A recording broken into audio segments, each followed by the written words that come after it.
Wait a minute. Wait a minute. Wait a minute. Wait a minute. Am I, Martin Zender, making fun today? Is my goal today on this Monday to make fun of the 7 kings of Revelation chapter 17? Is it my sacred quest to expose these kings as pretty little peacocks, baby peacocks, strutting around on the third rock from the sun on a planet that's not even perfectly round, but that's actually an oblate spheroid existing in the slums of the Milky Way galaxy? Is that what I'm doing? Is that what I'm beginning to do here from my laundry room studio? A guy in a studio with a washer and dryer and a laundry basket and a phone cord and a light and Judy Garland as a 17-year-old actress at MGM. This guy is going to belittle the rulers of Earth? The answer to that question is yes. I'm the guy. I'm the happy guy. I'm happy this morning. I'm on a high, a spiritual high that is producing some sort of emotional thrill. Honestly, this stuff doesn't begin with emotional, soulish thrills. It begins with spiritual thrills. And the spiritual thrill for me, and I want this to be this way for you, as you walk through a time on this earth of great turmoil, of things of relative importance on earth, but in the big picture, nah.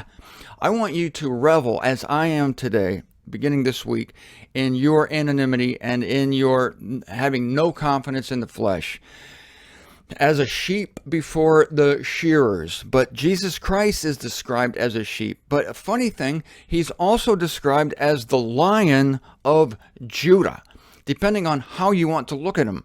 How did the earth look at him? They looked at him as a sheep, as a silent sheep. Pilate said to him, I have this power and you're not speaking to me? Why aren't you speaking to me? I'm Pontius Pilate, procurator of Rome. What's Rome? Oh, you quake in your boots that you even think of Rome, because Rome was the head of the Roman Empire. Get it? Rome, Roman Empire. And it was intimidating. Only if you allowed yourself to be intimidated, only if you fall for the trick of the pufferfish mentality, only if you fall for the braggadocio of the rulers of this world, by those who would tell you that they have power over you. I go back to what I left off with to launch here into this nasty business of chapter 17, that they would have no power over you unless it were given them. Greater is he who is in you than he who is in the world. In that particular verse, the he who is in the world is talking about Satan. But Satan is the ruler of the kings of this earth, and Christ is the ruler of us. So greater is he who is in you, Christ, than he who is in the world. Satan. Satan is greater than Christ. Satan is the one making these kings think that they're great and that they're indispensable. And I think of Benito Mussolini. I saw a archive footage of him. You know, you've seen this guy. Hitler was the same way. These guys are cartoons now. We look at them, and Mussolini is doing this. Chin in the air, nose in the air, chest puffed out like it's a mating dance or something. It is a mating dance. He's trying to mate with the Italians to get them to have sex with him, i.e. join him in his plot with Hitler to take over the world. Hitler the same way, all these crazy arm gestures. Ooh, Hitler's got an arm gesture. Zoom, it goes this way, goes that way, and then, oh, Hitler, you've seen him on the footage, he does this thing with his hands. And he's got, ooh, a mustache. That's scary. He's got a mustache. This stuff is a joke. It's all a joke. And so the thing is you don't have to say anything in front of these people. Jesus didn't, except for a few great sentences before Pilate, like, you would have no power over me unless it were given you. Another great one was, my kingdom is not of this world. Clue to Christians. Jesus' kingdom is not of this world. And so you and I can eat a banana. We can take a walk.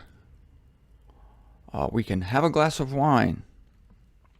You can listen to this show and feel comfort and peace knowing that you and I are in the same boat. And the thing is the lifeboats on the Titanic were kind of like pieces of crap. One was a collapsible. It was like a fold-out lifeboat. It was the crappiest of the lifeboats. The lifeboats were little wooden ships. No, ships. They were little wooden boats that maybe held 50 people. They were creaky. They were crappy. The collapsible lifeboat was the most embarrassing of the bunch. But as the Titanic is tilted at a 59-degree angle, this greatest ship ever built, the ship that not even God could sink, quote unquote. I don't know what sorry sap said that. I would rather be on collapsible lifeboat D, I think was the name of it, than on the Titanic. And right now, you may be in a crappy little boat, and the world is sailing along at a right sprightly clip on the Titanic. You appreciate the analogy. I think you're better off in your little collapsible and yet seaworthy boat. These boats were seaworthy, the lifeboats on the Titanic. Unfortunately, there weren't enough of them. That was unfortunate. But when the Carpathia, the ship, went to the rescue of the Titanic survivors, they found the survivors in the lifeboats. Oh, some of them were actually on top of a lifeboat. The lifeboat had overturned and the people were clung to the bottom of the lifeboat, which was now on top because the thing was inverted. Good enough. It's good enough. Well, okay, maybe we're on an inverted lifeboat. Yeah, you feel that way sometimes? Well, you're better off here than on the Titanic. And you are surrounded by people on the Titanic. All the first class people. Well, you're in a good position. We have no confidence in the flesh. Our strength is in Christ. We're going to win. That's already known that we're going to win. The people on the lifeboats were saved while the people on the Titanic died. We are in position to win. You have to understand that. We're in a position to win. You are perfectly placed in your little lifeboat to win. You just have to keep floating.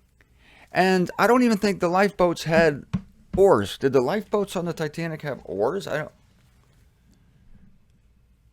couple of them had oars. Lightoller. Yeah, I remember that guy. He was, okay. He was the captain of one of the lifeboats.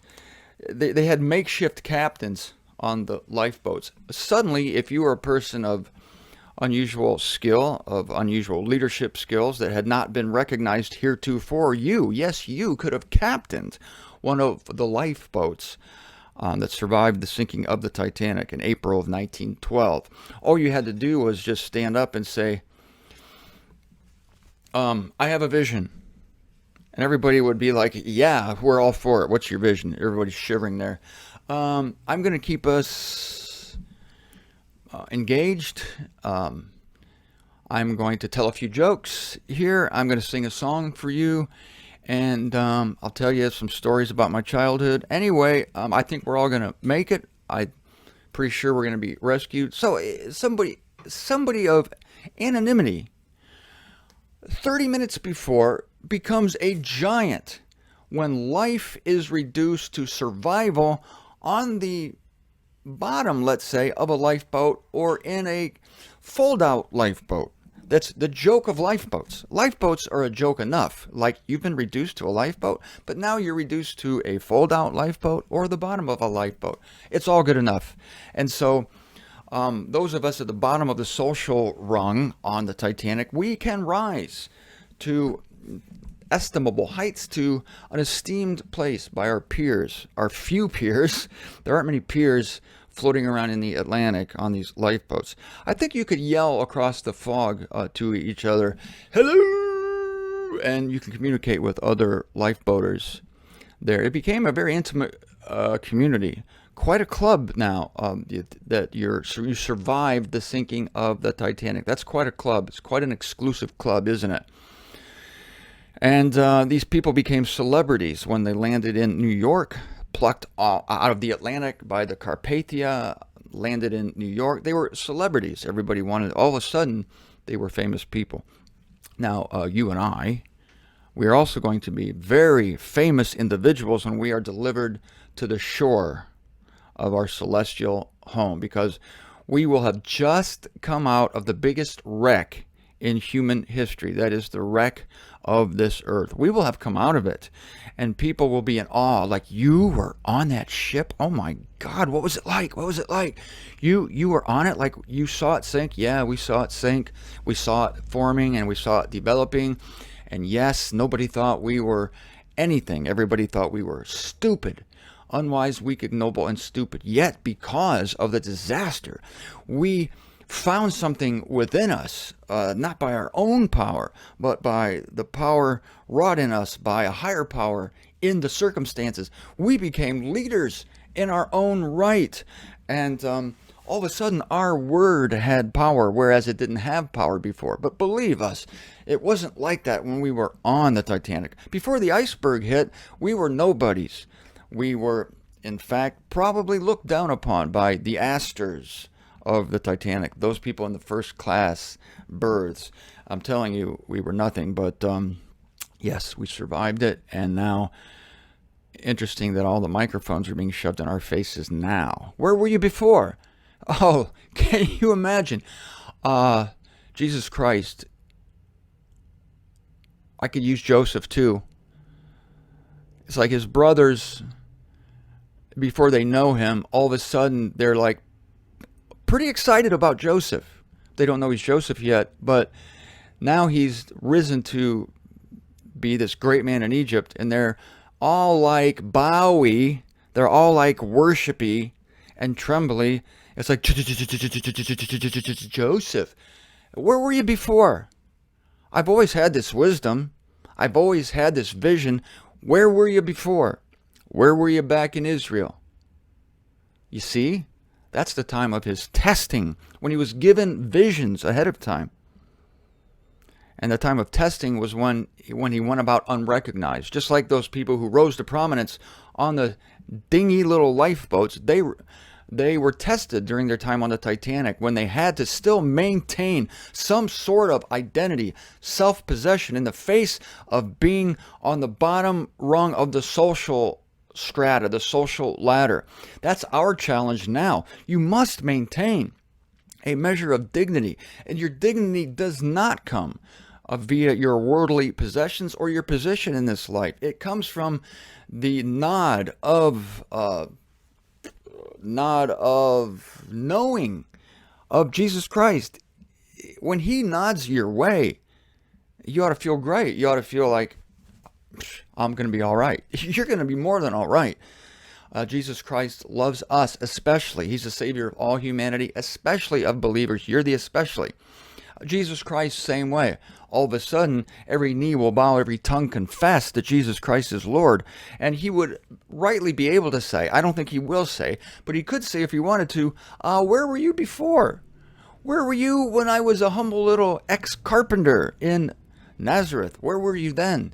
Well, nobody recognized him then, because then there were all the posturers. There were the Pilates and the Caiaphases and the high priests, and then it was very hard to recognize him. What an amazing, unique, wonderful, enviable position we are in today. Martin, enviable? What are you talking about? You're broadcasting from a laundry room. Yes, I know. I know. It's a lifeboat on the Atlantic Ocean. This is Jesus Christ in Nazareth working in a carpenter shop. Not many people know who I am here in this room. Not many people know who you are. Not many people knew who Joseph was, including his own brothers. They probably slept in the same bedroom when they were kids in bunk beds. They were as intimate with him as any family member is with another family member. And yet, did they know him? No, they were clueless. And yet, in Egypt, oh, they're all about Joseph in Egypt. They're all about Joseph. And they're all about Jesus Christ at the great white throne, aren't they? They're all about Jesus now. All of a sudden, they're impressed. They're impressed. Where were you? Where were you? The only way you're here now, the only way you see this now, is because you have a dose of the Spirit of God. That's what it takes. Without that, you yourselves would not recognize the magnificence, the wisdom of a man dying on a cross. Very hard to see when he's dying on the cross. Where were you then?